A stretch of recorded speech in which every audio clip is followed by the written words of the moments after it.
When we introduced product, we always did tour player validation. I flew to Sea Island and we tested with Davis Love on this new product.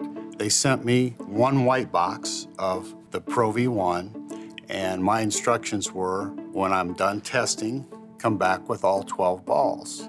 Anytime they brought the white boxes, you knew your game was going to get better. The goal for the day was for me to see the ball for the first time, to test versus the old ball. It's not all about distance, it's about short game, it's about wedge play. He hit a lot of chip shots, he hit flop shots, was shocked at how this ball responded from 40 yards and in. And if you're comfortable with it, happy with it, then you go see, hopefully it's going to fly the way you want and go farther. Then we went to a par 4 hole. Then he told me, I have 12 and we're not allowed to lose one. And I'm like, well, this is going to be quite a problem. You know, I can't hit it left because the ball will be gone forever. So pressure was on. I was at the end of the fairway on this hole and there was a ditch. I was kind of hitting my normal shot with the older professional ball. And then I was hitting the same shot with the Pro V1 and it was looking good.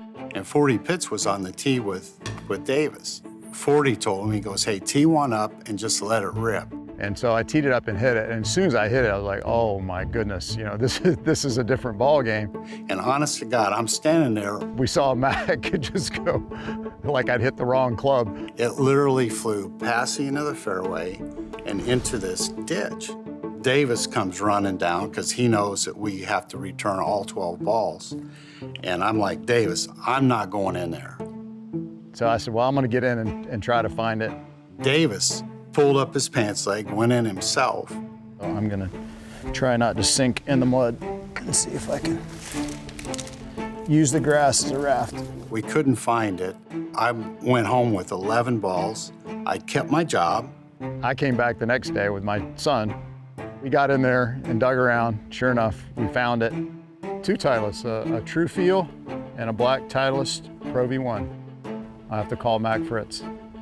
And Davis, being the gentleman he is, called and said, hey, I've got the ball, do you want it back?